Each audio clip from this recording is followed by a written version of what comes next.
Mirë se erdhët në përballje podcast, unë jam Muhamet Hairullah, jemi në zyrën e presidencës së Republikës së Kosovës me zonjën Vjosa Osmani, me të cilën do të flasim për një temë shumë të rëndësishme që ka ndodhur javën e kaluar dhe këtë javë. Është fjala për bordin e paqes në të cilin Kosova është pjesë e saj. Cili është roli i këtij institucioni përfaqësimi i Kosovës dhe çfarë do të ndodhë tutje, cili do të jetë roli i Kosovës, përfshirja e saj dhe çka do të përfitojë Kosova nga ky bord i cili është themeluar nga presidenti i Shtetit të Bashkuara të Amerikës Donald Trump. Zonja Osmani, mirë se erdhët në këtë intervistë. Mirë se ju gjej, faleminderit shumë. Natyrisht, njëra prej temave shumë të rëndësishme gjatë këtyre ditëve, jo vetëm në Kosovë, por globalisht, për shkak të ngjarjes shumë të madhe që ndodhen në Davos të Zvicrës, ku Kosova, ku ju ishit nënshkuese e asaj që është bordi i paqes. Si erdhe deri te kjo? Natyrisht që antarësimi i Kosovës në secilën organizatë ndërkombëtare është lajm i mirë për vendin tonë. Në veçanti kur po flasim për një organizatë ndërkombëtare e cila udhëhiqet nga aleati ynë strategjik, nga Shtetet e Bashkuara të Amerikës, shteti kryesor që nëpërmjet ndihmës, bashkërendimit dhe udhëheqjes leadershipit të vet ja ka bërë Kosovës të mundur lirinë, pavarësinë, demokracinë dhe paqen që e gëzojmë sot. Dhe është krejtësisht i natyrshëm rrështimi ynë politik me Shtetet e Bashkuara të Amerikës sa herë që ka nisma të tilla. Me të drejtë, Shtëpia e Bardhë ka quajtur këtë organizatë ndërkombëtare një të arritur historike, dhe siç e dëgjuat edhe vet presidentin Trump atë ditë në fjalimin që e mbajti me rastin e nënshkrimit dhe themelimit të bordit të paqes, ai tha që është besim plot që kjo do të jetë një ndër organizatat ndërkombëtare më me peshë në historinë botërore. Pra, Shtëpia e Bardhë, Shtetet e Bashkuara të Amerikës dhe presidenti Trump personalisht janë të vendosur jashtëzakonisht shumë. Kemi parë një vendosmëri vërtet të madhe në mesin e tyre, që këtë organizatë ndërkombëtare ta shndrrojnë në një ndër sukseset më të mëdha të Shteteve të Bashkuara të Amerikës. Tani ju e dini, unë kam marrë ftesë nga presidenti Trump që ta përfaqësoj Republikën e Kosovës si antare themeluese e kësaj organizate ndërkombëtare, të rreshtohemi me Shtetet e Bashkuara në misionin për paqe në botë, një mision dhe një vlerë që ne e ndajmë me SBA-t, si një shtet që vërtet ka përfituar pikrisht nga ky vizion amerikan, dhe njëkohësisht jam ftuar që të marr pjesë në ceremoninë e nënshkrimit në Davos, ku edhe kam udhëtuar me njëherë të nesërmën pasi e mora ftesën. Gjatë ceremonisë së nënshkrimit siç e keni parë, jam bërë të ditura edhe disa prej detajeve se si do të funksionojë bordi. Siç e thash, është organizatë ndërkombëtare, sikurse çdo organizatë tjetër, kur themelohet janë një grup i shteteve që e themelojnë, pastaj shtete tjera bashkohen në ndërkohë dhe tashmë ky bord sipas Shtëpisë së Bardhëve se numëron 40 shtete, pra është dyfishuar nga dita e nënshkrimit deri sot, është dyfishuar numri i shteteve anëtare. E njëkohësisht ka edhe shumë shtete të tjera, nga sa na informoi presidenti Trump, ka edhe shumë shtete të tjera që kanë interesim. Është shumë me rëndësi që Kosova është vlerësuar nga Shtetet e Bashkuara të Amerikës. Ky është një vlerësim i jashtëzakonshëm i popullit ton, i shtetit ton, si faktor i rëndësishëm për paqe dhe stabilitet jo vetëm në rajon, por edhe për tej. Në anën tjetër, kjo fuqizon subjektivitetin ton ndërkombëtar, fuqizon pozicionin ton ndërkombëtar, na jap mundësi që të kemi zërin ton të barabartë në tavolinat të vendimarrjes dhe në të njëjtën kohë na jap qasje të shumë shtete të cilat akoma nuk e kanë njohur Kosovën. Natyrisht që këtu po zhvillohen dy lloj debatesh, e keni me një anë debatin politik, për mua kjo është çështje rreshtimit dhe Kosova historikisht ka përfituar çdo herë kur është rreshtuar me aleatin ton strategjik me Shtetet e Bashkuara dhe njësoj do të jetë edhe tani. Pastaj kemi debate akademike rreth çështjeve të së drejtës ndërkombëtare. Natyrisht që ka pasur shumë pyetje, çështje të ngritura, por edhe siç e keni dëgjuar presidentin Trump, edhe nga ajo që unë e shoh nga analiza jonë e gjatë dhe e thellë e kartës së bordit të paqes dhe diskutimeve që i kemi pasur, kjo organizatë synon t'i bashkoj shtetet të cilat kanë dëshirë që t'japin kontribut për paqe. Kosova ka një përvojë të jashtëzakonshme të cilën mund ta ndajë, që do të jetë e vlefshme, besoj, jo vetëm për Gaza, por edhe për vendet e tjera. Po në të njëjtën kohë nuk është zëvendësim i ndonjë organizate tjetër, në fakt është komplementare dhe shumë prej roleve të cilat për shkak të mos funksionimit të vendimarrjes në Kombet Bashkuara janë bllokuar në tërësi, kjo organizatë mund të shtyjë përpara me një mision të vetëm që është misioni më fisnik i mundshëm, që është që të shpëtohen jetë dhe të arrihet paqe çdo kund ku për momentin nuk mbretëron paqja. Zonja Osmani, me që po flasim në këtë podcast, në këtë intervistë për bordin, edhe vetëm për bordin për shkak të një teme jashtëzakonisht të rëndësishme, jo vetëm për Kosovën që sapo e potencuat. Është edhe një çështje tjetër, një detaj që u diskutu shumë edhe vazhdon të diskutohet. A ka diçka më shumë për publikun diskutimi me presidentin Donald Trump, koha edhe shëngimi durve? Ishte një moment që u diskutu shumë. Kam pasur disa diskutime me presidentin Trump nga momenti i zgjedhjes së tij. I pari ka qenë i fokusuar, ka qenë në Paris, në fakt, në Pallatin Elysee, ku kemi diskutuar kryesisht për situatën e sigurisë, për nevojën që Shtetet e Bashkuara të Amerikës të vazhdojnë të kenë rol leadershipi në mirëmbajtjen e paqes dhe sigurisë në gjithë rajonin tonë. Pastaj kemi diskutuar shkurt edhe në disa instanca të tjera, përfshirë në Kombet e Bashkuara, ku kishim një diskutim përmbajtësor rreth rolit të presidentit Trump për paqen në vendin tonë dhe më gjerë, sepse si rajon është i rëndësishëm për administratën amerikane. Dhe pastaj këtu për mua ishte një vazhdimsi e po të njëjtave tema, pra diskutuam, unë kisha vlerësim të jashtëzakonshëm, sepse edhe duhet ta kemi, sepse roli i Amerikës në mirëmbajtjen e sigurisë në Kosovë, paqes në Kosovë, roli i tyre qoftë në mbrojtjen e kufive tonë bashkë me institucionet tona të sigurisë, po në përgjithësi për shtytjen përpara të Kosovës me sovranitet të plotë, me integritet territorial të plotë dhe fuqishme ndërkombëtarisht është roli pazëvendësueshëm, kështu që për mua ka qenë një diskutim falënderimi në raport me rolin që ai është duke e luajtur tani si president që është rikthyer në shtëpinë e bardhë, dhe tash unë detaje nuk mund të jap sepse sikur të ishin të gjitha kështu për jashtë do t'i them, do t'i thosha, por natyrisht këto janë edhe diskutime diskrete që është mirë që për hir të ecjes përpara edhe të shtetit tonë edhe të relacionit tonë me Shtetet e Bashkuara të Amerikës, t'i themi në ndonjë moment tjetër kur të konkretizohen më shumë. E qartë, një çështje tjetër që e potencuar shkurt ishte për shembull shumë shtete mosnjohëse të Kosovës, ishin aty në bord, në pjesën themeluese, dhe kjo te aspekti ndërkombëtarizimit të Kosovës, sidomos të shtetet mosnjohëse, është shumë e rëndësishme. Edhe po besoj që edhe kontaktet e juaja të drejt për drejta me liderët e shteteve nga Argentina e deri te shtetet që janë në Evropë edhe në pjesën e Azisë, shumë të rëndësishme. Kjo i krijon Kosovës mundësi të komunikimit të drejt për drejt edhe të këto shtete? Absolutisht. Në radhë të parë kjo është vlerësuar nga të gjithë liderët që adit ishin aty, por edhe shumë liderë të tjerë që nuk ishin aty që kanë kontaktuar me mua më vonë, liderë të shteteve nga Evropa e deri në Azia, Amerikë Latine, është krijuar përshtypja që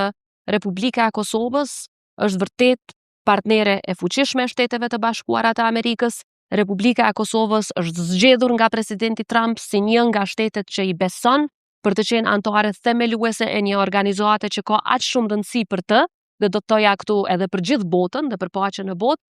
Prandaj është vlerësuar si jashtëzakonisht pozitive dhe unë kam pasur diskutime me shumë nga presidentët që ishin prezent atë ditë, sepse neve na rahat që ndrojmë bashkë para se të fillojë ceremonia. Dhe në shumë prej këtyre diskutimeve edhe ata disa nga shtetet jonjose e kanë potencuar që për ta ky veprim i Amerikës ka domethënie të jashtëzakonshme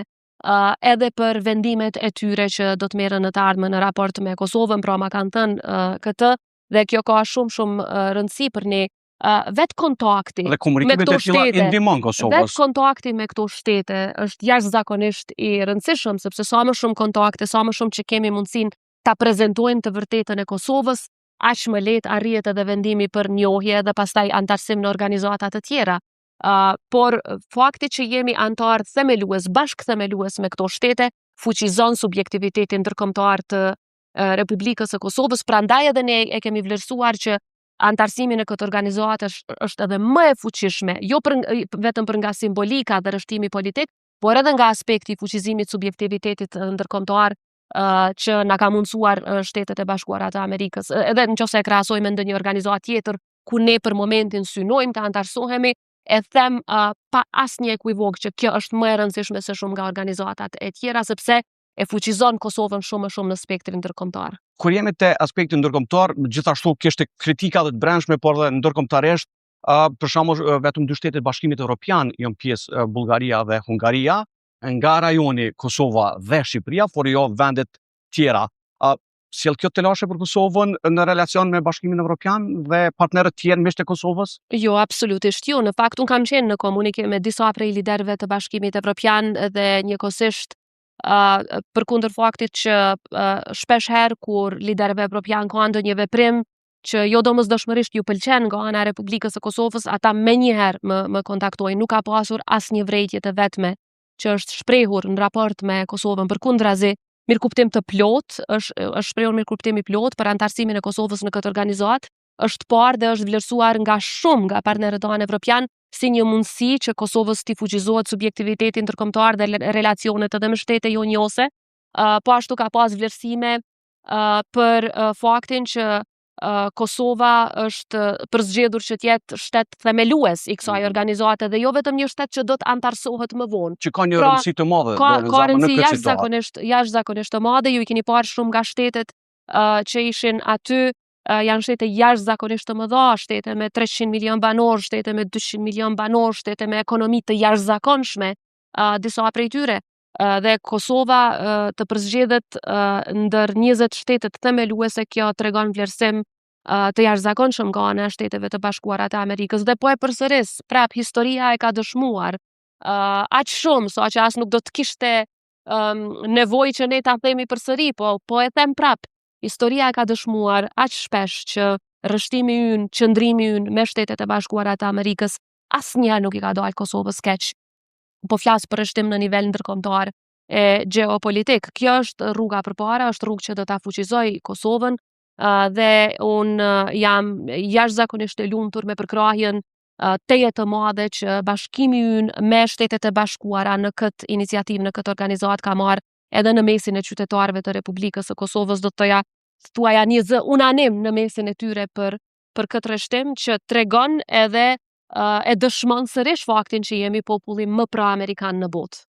Përderisa është një heshtje e qeverisë në detyrë kryeministrit dhe ministrave, ju keni potencu pas në shkrimit të marrëveshjes në Davos që çështja pastaj do të shkojë në kuvende në Kosovës në ratifikim. A mundesh pak procedurat, sepse ajo shpesh te kritikat e brendshme që kanë qenë është cili do të jetë roli i Kosovës në këtë bord. Jam përmend aspektet financiare që dolën publik, nuk besoj që Kosova ka mundësi ndoshta me ato shtete që janë shumë të fuqishme me kontribu. Pra, cili do të jetë roli në kuvend dhe obligimet e Kosovës nga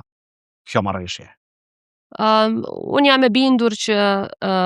secili në Republikën e Kosovës e kupton rëndësinë e jashtëzakonshme të rrështimit të Kosovës me Shtetet e Bashkuara të Amerikës dhe rrështimin me vlerat e paqes. Pra, as nga aspekti vleror, Kosova nuk ka ndonjë hamendësim, sepse po flasim për një organizatë e cila kontribon për paqe. E as nga aspekti politik, ne nuk kemi asnjë hezitim të vetëm, sepse dihet mirëfilli që Shtetet e Bashkuara të Amerikës e kanë udhëhequr botën perëndimore dhe botën demokratike në shpëtimin e jetës sonë dhe në arritjen e lirisë, pavarësisë, demokracisë dhe edhe sot janë ndër shtetet dhe shteti në fakt që na përkrah më së shumti edhe në fuqizimin e ushtrisë sonë, edhe në mbështetje ekonomike të sektorit energjetik në veçanti, edhe në mbështetje ndërkombëtare bashkë me shtete tjera aleate të NATO-s e të Bashkimit Evropian. Pra, ndoshta vetëm një fjali shtesë tek çështja e shteteve anëtare të Bashkimit Evropian, ne natyrshëm që vazhdojmë të jemi, nuk ka asnjë kritik nga Bashkimi Evropian në drejtim të Kosovës, kështu që tash unë e di që në Kosovë zakonisht siç thot populli do të tentohet gjendet ndonjë kimen ve, po megjithatë e vërteta, realiteti është që Kosova përfiton nga antarësimi në organizata ndërkombëtare dhe në veçanti një që udhëhiqet nga Shtetet e Bashkuara dhe mund të jap kontribut pozitiv për paqe. Mirë po sa i përket shteteve evropiane, siç e dini shumica dërmuese kanë thënë që janë ende në shqyrtim e sipër. Unë jam e bindur që sërish do ta shohim këtë bashkim Euro-Atlantik, sepse edhe sa i përket planit 20 pikësh të presidentit Trump për Gaza, i cili do të zbatohet nëpërmjet bordit të paqes, ai plan në tërësi është pranuar nga shtetet evropiane. Pra secili shtet evropian, qoftë brenda BE-s apo jashtë, ka dalë dhe ka shprehur mirëseardhje dhe mbështetje të plot për atë plan. Pra nuk është që kanë shprehur kundërshti për zbatimin e atij plani. Njëkohësisht i kemi pastaj edhe aleatët tonë në lindjen e mesme, dhe shtete si Arabia Saudite, shtete si Katari, shtete si Emiratet, pastaj e kemi Turqinë ndër top aleatët tonë kryesor që e kanë mbështetur në tërësi dhe kanë qenë bashkë me ne ditë në themelimin e kësaj organizate. Pra, unë e shoh që secili shtet evropian i shiqon interesat e veta, natyrisht dhe këtë e ka bërë edhe Republika e Kosovës. Megjithatë, edhe Republika e Kosovës edhe shtetet e BE-s kanë shprehur mirëseardhje kur është arritur plani i paqes për Gaza dhe ky do të zbatohet me kontributin e secilit. Tani të kthehemi te kontributi i Kosovës. Kuvendi natyrisht unë kam vendosur që në momentin që konstituohet kuvendi, sepse fatkeqësisht akoma se kemi, por me shpresën që sa më parë do ta kemi si institucion funksional, me njëherë do ta procedoj këtë marrëveshje për ratifikim në kuvend, sepse besoj që duhet të ketë legjitimitet sa më të plot dhe një lloj unifikim që as nuk dyshoj do ta kemi total të skenës politike në Republikën e Kosovës rreth kësaj iniciative. Dhe njëkohësisht planifikoj që me njëherë pas ratifikimit ta krijojmë një platformë nacionale ku secili do të bashkohet rreth saj për të determinuar çdo lloj kontributi që Kosova mund ta jap. Pra, përtej presidencës, qeverisë, pastaj opozitës, trupave të kuvendit, planifikojmë që t'i ftojmë shoqërinë civile, pastaj edhe mediat, edhe shumë organizata të tjera, të cilat kanë ndërtuar një përvojë më shumë se 26 vjeçare në ndërtim të paqes, në mirëmbajtje të paqes, në ndërtim të jetës pas luftës, sepse këto janë përvoja që tepër pak shtete në botë i kanë. Në ndërtim të legjislacionit, ndërtim të një sistemi kushtetues i cili funksionon në vende ku ka etni të ndryshme, shumë çka tjetër, pra Kosova vërtet ka si të kontribuoj me përvojën e saj, me kontributin e saj, me rrështimin e saj politik, me energjinë e saj, do të thosha, që rrallëherë mund ta gjeni te shumë shtete të tjera. E sa i përket obligimeve tani, natyrisht që gjithçka ratifikohet në kuvend. Gjithçka ratifikohet, kushtetuta jonë është e qartë, patjetër. Tash unë si presidente për të marrë pjesë në konferenca, në takime, atë kam ingerencë kushtetuese për të nënshkruar çdo lloj marrëveshje ndërkombëtare, nuk ka asnjë kufizim të vetëm në kushtetutë dhe në ligjet në fuqi, dhe këtë e kam bërë disa herë edhe në të kaluarën, nuk është hera e parë që po nënshkruaj në emër të Republikës së Kosovës, por këtë marrëveshje në momentin që konstituohet kuvendi do ta dërgoj për ratifikim. Pas ratifikimit, pastaj shumë prej çështjeve bashkarisht do t'i determinojmë sa i përket kontributit të Kosovës, mirë po asnjë hap nuk ndërmerret pa një vendim të përbashkët të kuvendit nëpërmjet ratifikimit. Ajo është miratimi i cili jam e bindur edhe njëherë do të vulos. Jo vetëm rreshtimin me Shtetet e Bashkuara, por siç e thash faktin që jemi populli më pro-amerikan, shteti më pro-amerikan në botë, dhe Amerika këtë e kthen me përkrahje të jashtëzakonshme, siç po e bën. Do të ketë mundësi të shumta që edhe Kosova të përfitojë nga ky antarësim. Kurse sa i përket çështjeve financiare, jo, po e përsëris, nuk është kërkuar kontribut financiar nga Republika e Kosovës. Karta e bordit të paqes potencon që kontributet financiare janë vullnetare, pra mbaret vullnetarisht nga shtetet se a dëshirojnë të kontribuojnë dhe sa dëshirojnë të kontribuojnë. Ju e dini që Republika e Kosovës nëpërmjet donacionit të qeverisë së Republikës ka ndarë mbështetje humanitare për popullatën në Gaza, pra nuk është që Kosova nuk ka dhënë dhe nuk ka ndihmuar, por ka edhe shumë mundësi të tjera nëpërmjet ekspertizës që e kemi ndërtuar që ne të ndihmojmë. Dhe nuk po flasim këtu vetëm për Gaza. Llogariteni që në një organizatë ndërkombëtare ku do të flitet për shumë konflikte globale, ku do të flitet për shumë tema të rëndësishme gjeopolitike, Kosova do ta ketë zërin e saj të barabartë. Dhe kjo ka shumë rëndësi. Ne jemi duke synuar nga viti 2008 antarësohemi në shumë organizata të tjera. Fatkeqësisht në Kombet Bashkuara na bllokon Rusia, në Këshillin e Evropës na bllokuan sepse nuk pajtohej Serbia dhe kërkonte gjëra të tjera. Pastaj në OSBE përsëri e kemi Rusin, pra pastaj ka shumë agjenci të Kombeve të Bashkuara ku ka procedura komplekse. Dhe vërtet për Republikën e Kosovës, për popullin e saj, fakti që Shtetet e Bashkuara të Amerikës ja kanë bërë Kosovës këtë nder të jashtëzakonshëm, këtë mbështetje kaq të madhe që ta pozicionojnë Kosovën ndër shtetet themeluese të një organizate që sipas presidentit Trump do të jetë ndër më me peshë dhe që do të lë më së shumti gjurmë në historinë moderne, atëherë kjo është një mundësi që ne duhet ta shfrytëzojmë në mënyrën më të mençur të mundshme për interesat tona,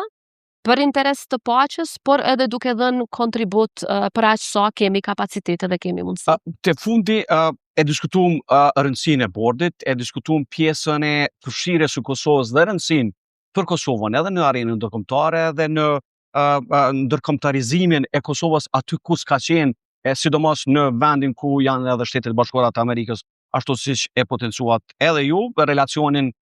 edhe me Bashkimin Evropian edhe me shtetet tjera mike të Kosovës, por edhe aspektet e kritikat e mrenshme në Kosovë dhe cili do të jetë roli i Kosovës edhe financiar. Te fundi ai ka dërguar, a është një mesazh që dërgon Kosova edhe të faktorit ndërkombëtar, prania e Kosovës në një bord kaq të rëndësishëm ku kryqësoj janë Shtetet Bashkuara të Amerikës, është edhe një mesazh për Kosovën ndërkombëtarisht që e tregon, sidomos unë po du më kthye te ato vendet mos njohëse. Patjetër, pajtohem plotësisht me ju që ky është një mesazh i fuqishëm që nga momenti i nënshkrimit të bordit të paqes ka kumbuar në thuaja çdo vend, në çdo cep të botës, në çdo cep të globit, në çdo vend është parë që Kosova, Republika e Kosovës si shtet sovran i pavarur në mesin e kombeve të lira është storje e përfunduar, nuk ka kthem mbrapa. Dhe kjo është një vulosje? Jashtëzakonisht është një rivulosje, do të thoja, se ne kemi pasur vul pas vule, mirë po kjo na fuqizon.